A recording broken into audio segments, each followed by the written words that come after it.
Hello guys, what's up? So ngayon nandito tayo sa kagubatan at ngayon ay manguha tayo ng stingless bee. Kung tawagin dito sa amin ay tarol. Let's go!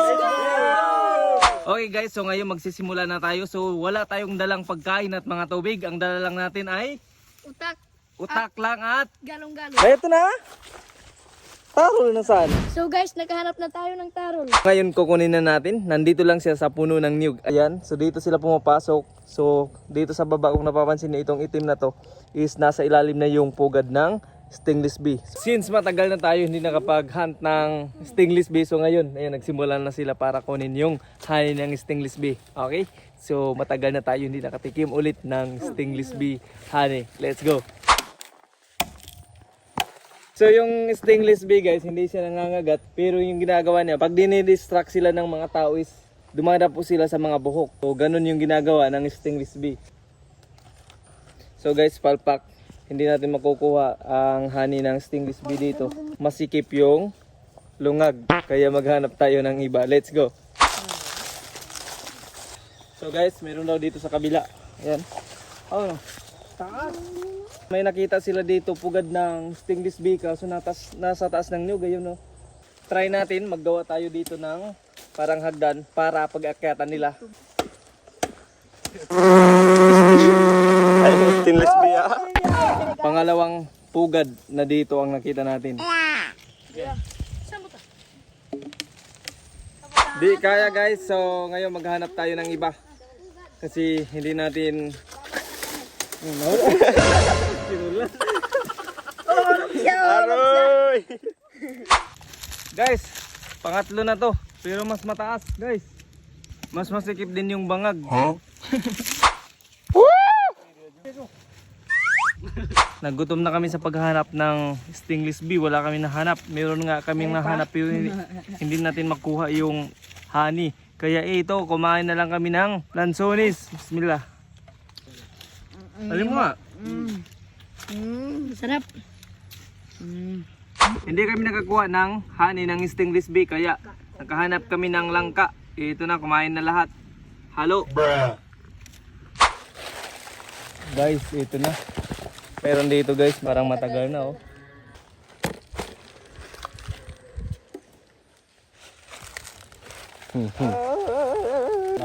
Pagpukaran na ka. Baru sa, guys. Tahu na tayo mo. Guys, hindi naman masakit yung gagat niya pero pag naramihan ka, sakit din. Ang dami sa buhok ko. Aray. Guys, yun yun. Alapat saan ko? Ya tayo ko. Parang hindi natin makukuha. Dami. Kita kuan. Ito. Pinarusahan tayo ng tarol, ayan. Hinahabol pa rin tayo ha. So hindi namin nakuha yung laman dahil ang dami, sobrang dami. Tara, hanap tayo ng iba. Ang sakit man yung mangungutkot. So ngayon may natagpan na tayo. Kaya na natin abutin. Ooh! Tingnan niyo. Ganito yung itsura. Itong mga bilog-bilog na malalaki yan. Ito yung mga honey nila. Tapos itong mga maliliit, ito yung mga itlog at mga bibi ng stingless bee. Ito yung kinakain ha. Kuha natin guys, bismillah. Ang tamis. Ipakita mo sa kanila yung mga kasama natin, ayan o. Ayan sila, tsara. Luis yung gano'n nga. Nag-akaw? Ayun guys, wala na agad. So konti lang yung honey nang nahanap natin. Kaya bitin tayo eh. So maghanap pa tayo, sana makahanap pa tayo ng iba na mas marami. Let's go. Matamis. Ganyan yung itsura nila. Ayan, nagaganyan kasi yung stingless bee dumadapo sa sa buhok. So, ngayon may nahanap na naman tayo. Kaso mas mataas.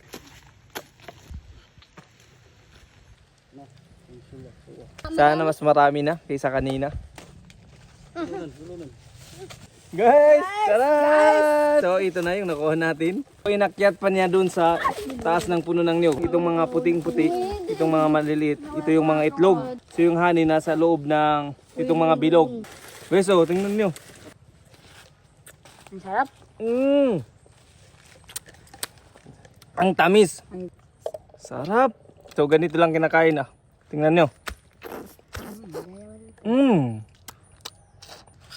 Sarap guys. masarap mga guys. Sarap guys. Masarap yung pure honey. Tingnan niyo yung kamay ko. Ang daming nakadapo. Ito yung mas marami oh.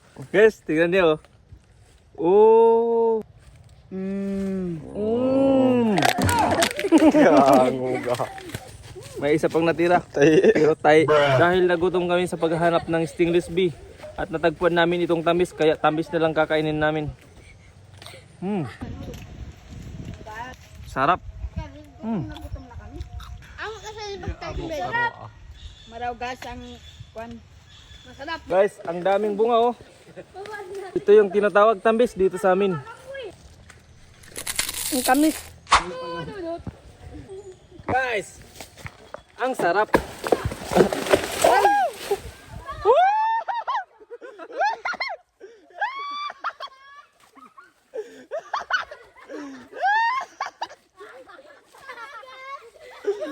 Balik na guys. Guys. So tumumba yung puno ng tambis. So ayan, so kinuha na lang namin yung mga bunga. Kaya pala tumumba. So parang patay na yung kabila ng puno. Ay, ito yaon. Apit kita mabali. So yun guys, pauwi na sana kami. May natagpuan pa kaming isang pugad. So ngayon titignan natin kung may laman. So nasa loob niyan, nandyan yung honey ng stingbees. Wala pang honey. Puro mga pagkain nila, pagkain ng mga bibis ng... Ayan, meron. Sarap. Ang sarap. Matamis. Ano tayo na sando? Ala. Sayang, nabasag. Sayang. Ha, tarol. Hindi maayos yung pagkakuha natin guys, mahirap kunin. Maraming health benefits ng honey sa katawan. Ang sarap. Sarap. Ang tamis guys. Sarap. Ito yung mga itlog, so ibabalik natin doon sa butas sa niyog para mabuhay ulit. Bismillah. Thank you for watching. Bye-bye. So yun lang yung nakuha namin, ang hirap pala kunin. So ngayon lang naulit kasama natin itong mga bata. Okay, so ngayon pauwi na kami. So thanks for watching and... See you tomorrow. Bye-bye!